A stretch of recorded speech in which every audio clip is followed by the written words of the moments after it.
Can you believe it? It's like there's a circuit diagram drawing up our death list. Little Bai survived. Little Bai is still figuring out how to dodge the Grim Reaper, and suddenly a train swoops by, like it's providing special effects for comedy, except it just lopped off a classmate's head. Everyone at the scene was left shocked. Lucky for Little Bai, but it seems like the next target was going to be Lai Feng. Now everyone unites to dodge the Grim Reaper. Lai Feng locks herself in a shed, like an escape room, but it's wrapped in tape. Even the lamp she used at night was quarantined in a bowl. Eating had become a careful operation, fearing shit joke. Suddenly she thought if she hadn't swapped, that person would likely be Jinmei. As her mind wandered, boom. Thunder struck outside, hitting the electric pole outside Jinmei. Outside Jinmei's house, there was a chorus of barking, and she rushed out to save the dog, nearly impaled by a fallen antenna. The antenna was blown onto the water stone, puncturing it. Water gushed out, but Jinmei cleverly ducked into the mud piles he talked about. She successfully avoided disaster, and just then Lai Feng arrived, but it seemed the Grim Reaper had set its sights on her next. Suddenly, a bolt of lightning struck, and a tree came crashing down to see Lai Feng sure is lucky to escape. When she reached Jinmei's house, Jinmei was trapped in a car, with a live wire doing the hula around it, like a scene from a comedy movie. Lai Feng boldly grabbed the high-voltage line, and with a huge explosion, she was smoking like a barbecue. Luckily, the police arrived just in time, and after some resuscitation, Lai Feng made a dramatic comeback. Soon after, the trio reunited, and Little Bai greeted Lai Feng, who again produced the airplane seating chart. He couldn't figure it out. Others had help, yet he survived till the end. See what magic.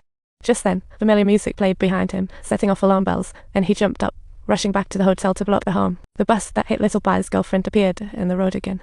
Jinmei gasped, yelling for Lai Feng to be careful. Sure enough, the car nearly hit Lai Feng, but fortunately, it veered off and smashed into the pole just in time, which then collapsed and fell onto an advertisement on the rooftop. Little Bai, like a hero, resolutely pushed Lai Feng away. Let me tell you what happens next. I was just trying to find myself, so who's next? The lady driver experienced an absurd turn of events. Students on the bus shouted, "Chain collision."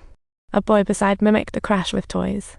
Jinmei instantly felt an ominous premonition, quickly turned on the radio for some relaxing tunes, but ended up listening to last year's flight accident memorial. After a few sentences, she hastily changed the channel.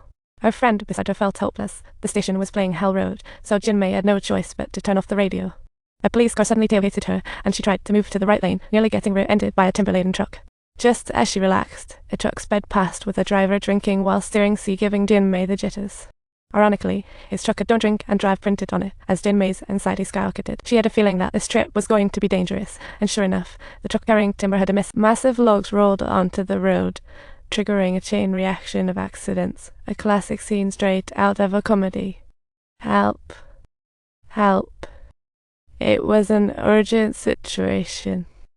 Jinmei's car had also flipped over, and the scene was filled with a heart-wrenching cacophony of cries for rescue. Fortunately, everyone in the car was still breathing, but before Jinmei could wake up, a truck charged at them. It was just her imagination.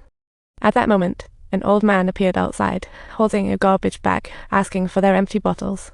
At this point, Jinmei's psychological cues intensified. She had really seen this old man in her vision, exactly like in reality. Just then, the school bus shouting "Chain collision" zoomed by, further convincing Jinmei that her visions were prophecies. Her classmates thought Jinmei was just too nervous since it was her first time on the highway, so they offered to drive. Jinmei hurriedly turned on the radio, and just like in her vision, it played the 180th flight anniversary memorial, leaving her classmates puzzled. Realizing her premonition was about to come true, she quickly parked on the roadside to see it was a total emergency. A police car arrived, asking Jinmei why she stopped suddenly, putting her in a tough spot. Then drivers behind protested, and the timber-loaded truck passed. Jinmei yelled for the police to stop it. Even stranger, Jinmei saw a sign by the roadside that boldly displayed the number 180, causing her to panic. Unfortunately, at just that moment, Officer Block appeared in time to rescue her. Unfortunately, her 3 classmates met their demise in this accident. What a tragedy.